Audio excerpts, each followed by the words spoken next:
First question ko is about yung pagkakaiba ni Pablo noon at saka ngayon.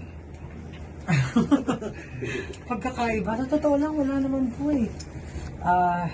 Pagkakaiba ni Pablo, siguro po, mas mature na.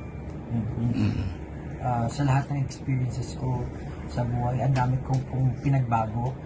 Patunay po yung mga kagrupo ko, talagang, tsaka yung mga katrabaho ko po, sinasabi nila na, ang laki rin po talaga ng improvement. And nakikita ko rin naman sa sarili ko na marami talaga ako natutunan kasi may mga bagay ako na ginagawa ko noon, pero ngayon hindi ko na siya ginagawa.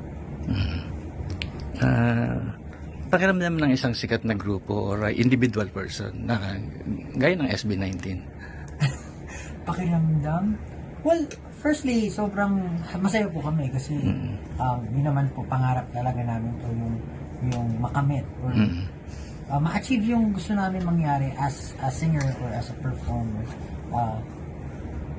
Mostly thankful lang po sa lahat ng nangyayari kasi hindi naman to biro, hindi naman to basta-basta.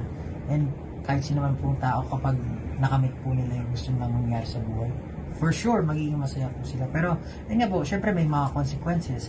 Kapag sumisikat ka, parang nandyan na po yung parang medyo limited na po yung freedom mo, hindi ka na pwede lumabas masyado.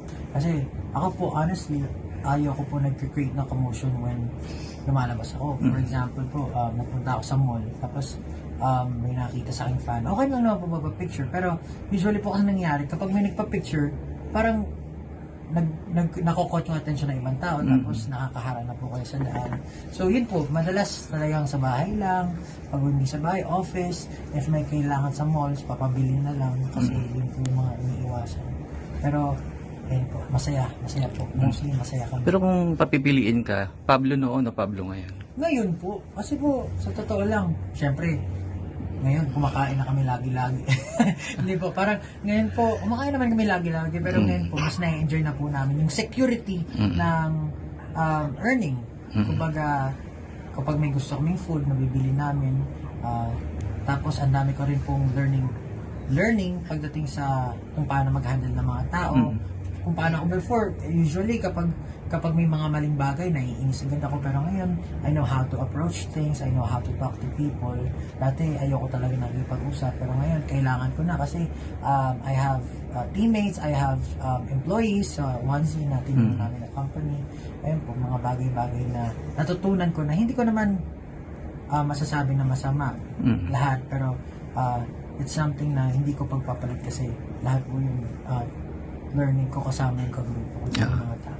Speaking of earnings, alam namin na malaki na kinikita ngayon ng SB19 or katulad mo, ikaw bilang Pablo, paano mo minamanage yung kinikita mo?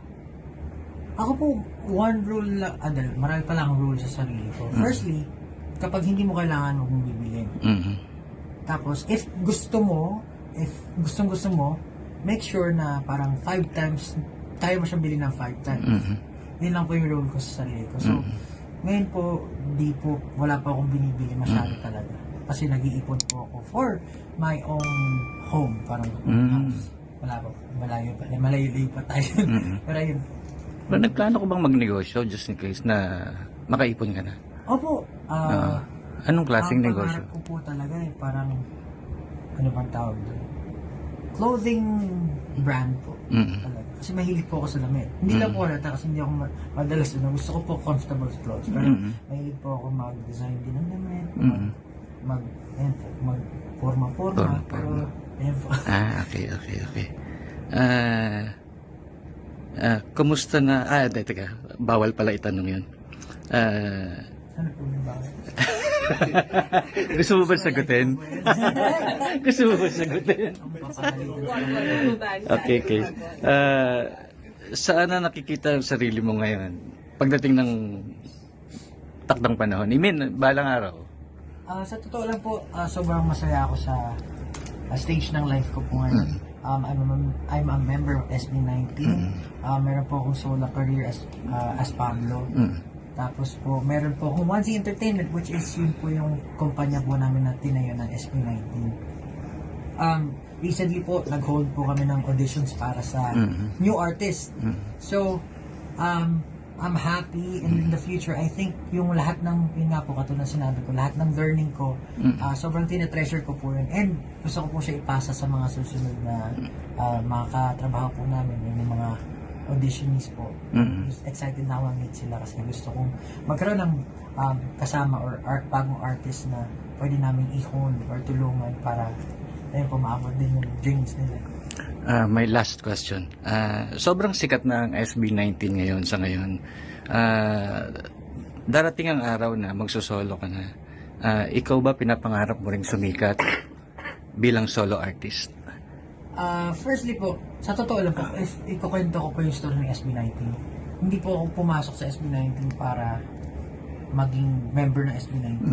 Yung nagpa-audition po kasi, sabi, magiging solo artist po. Usually po kasi hindi ako magaling pagdating sa group setting kasi very strict po ako pagdating sa mga gusto kong gawin. And kapag sa grupo, laging may compromisation, kailangan intindihin mo yung mga tao kasi ganito sila or ganito sila. Tapos po, nagulat ako, parang sinama ako sa grupo. So, napunta ako sa SB19. Pero, it's one of the talagang blessing po na masasabi ko kasi ang dami kong natutunan working on a group setting. Pero syempre po, meron po akong stories na sa sarili ko, sa personal life ko, na gusto ko rin ibahagi sa mga tao. And isa po doon yung parang pag-create ng songs as Pablo, as a solo artist. So, definitely po, gusto ko rin pong makilala. Not really makilala, but gusto ko pong madinig ng mga tao yung mga awit na ginawa ko. Okay, that's it. Thank you. Thank you po.